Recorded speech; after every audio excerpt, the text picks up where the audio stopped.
Audio Jungle.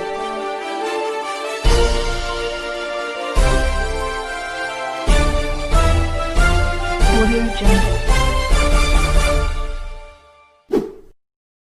दोस्तों, साल था 2007 और 2008 जब चाइना और यूरोप के रिश्ते बहुत ऊंचाइयों पर छू गए थे, क्योंकि उस समय 2007 और 8 में यूरोप के देशों में भारी मंदी आ गई थी और इस मंदी के दौर में चाइना ने यूरोप की मदद की थी उस मंदी से निकलने के लिए।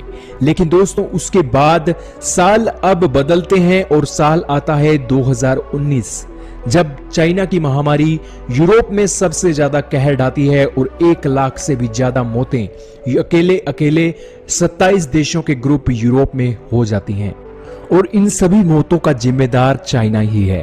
हालांकि चाइना की जिस तरह से ट्रांसपेरेंसी में कमी रही इस वायरस के आउटब्रेक को लेकर, उसी कारण से आज पूरी दुनिया में 3 लाख से भी ज्यादा मौतें हो चुकी हैं, जिसमें 1 लाख से ज्यादा मौतें अकेले यूरोप और अकेले अमेरिका की हैं। और इसी कारण से आज यूरोपियन यूनियन को चाइना के खिलाफ एक स्ट्रॉन्ग स्ट्रिक्ट रूल और रेगुलेशन लाने के लिए एक मीटिंग करनी पड़ी है।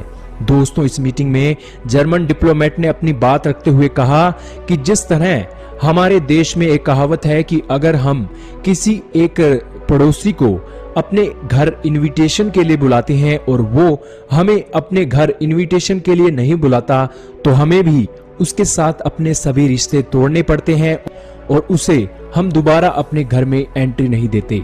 और इसी तरह के हालात अब चाइना के साथ यूरोपियन यूनियन के देश करने वाले हैं। 27 देशों के इस ग्रुप यूरोपियन यूनियन ने चाइना के खिलाफ स्ट्रॉन्ग एक्शन और स्ट्रॉन्ग रूल रेगुलेशन लगाने का मन बना लिया है। आज यूरोपियन यूनियन की मीटिंग में यह चर्चा हुई है कि चाइना के खिलाफ स्ट्रॉन्ग एक्शन लेना चाहिए। दोस्तों, चाइना किस कदर से अपने कुकर्मों को छुपाने के लिए पूरी दुनिया के दूसरे देशों पर अपनी एग्रेसिव पॉलिसी के जरिए उन पर दबाव बना रहा है, उसके बाद यूरोपियन यूनियन बिल्कुल सख्त हो गया है कि कल को कहीं यूरोपियन यूनियन पर भी इस तरह के एजेंडे पर चाइना काम न करने लग जाए। दोस्तों, आज भी यूरोप के 27 देशों में के ग्रुप में आज भी चाइना 1 बिलियन पाउंड का सामान आज भी चाइना एक दिन में सप्लाई कर रहा है, जिसके बाद आप सोच सकते हैं कि चाइना और यूरोप कितने हद तक डिपेंडेंट है।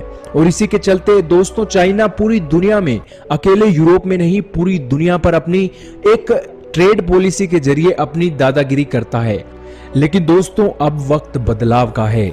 फ्रांस और जर्मनी के नेतृत्व में यूरोपियन यूनियन की इस मीटिंग में बात हुई है कि हम चाइना को अब घेरने के लिए उसके खिलाफ स्ट्रिक्ट रूल और रेगुलेशन अपनाने वाले हैं। और दोस्तों, चाइना की कमी के रूप में भारत को उभारने की कोशिश यूरोपियन यूनियन करने वाला है। दोस्तों, ब्रिटेन के बुरे हालात हो चुके हैं, फ्रांस ने भी बुरे हालात देखे हैं, जर्मनी ने भी बुरे हालात चीन की वायरस जैसी महामारी के कारण देख चुका है, जिसके बाद चाइना के खिलाफ अब स्ट्रिक्ट रूल रेगुलेशन लगने ही चाहिए। इसकी तैयारी में अब यूरोपियन यूनियन भी जुट गया है। परंतु दोस्तों, जो व्यापार होता है, मेडिकल इक्विपमेंट होते हैं, एपीआई होता है और इसी के साथ साथ बहुत से एग्रीकल्चर प्रोडक्ट होते हैं, उन सभी ट्रेड के जितने भी प्रोडक्ट हैं, उन सब पर चाइना की डिपेंडेंसी यूरोप के देशों की बहुत है। और इसी के चलते उन सभी डिपेंडेंसी को चैलेंज आज एशिया का एक ही देश कर सकता है और वो देश है भारत। आज भारत मेडिकल टर्म में भी बहुत आगे निकल चुका है।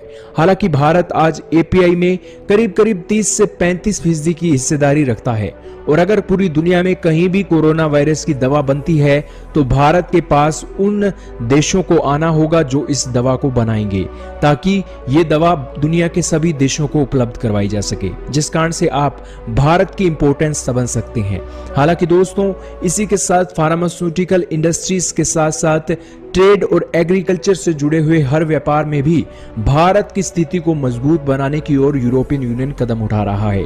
और दोस्तों, जिस तरह की एग्रेसिव पॉलिसी आज चाइना अपनाने में लगा हुआ है, उसके बाद यूरोपियन यूनियन का भी मन अब चाइना के प्रति खट्टा हो गया है और यही कारण है कि अब यूरोपियन यूनियन भी चाइना के खिलाफ स्ट्रिक्ट एक्शन लेने की मांग कर रहा है।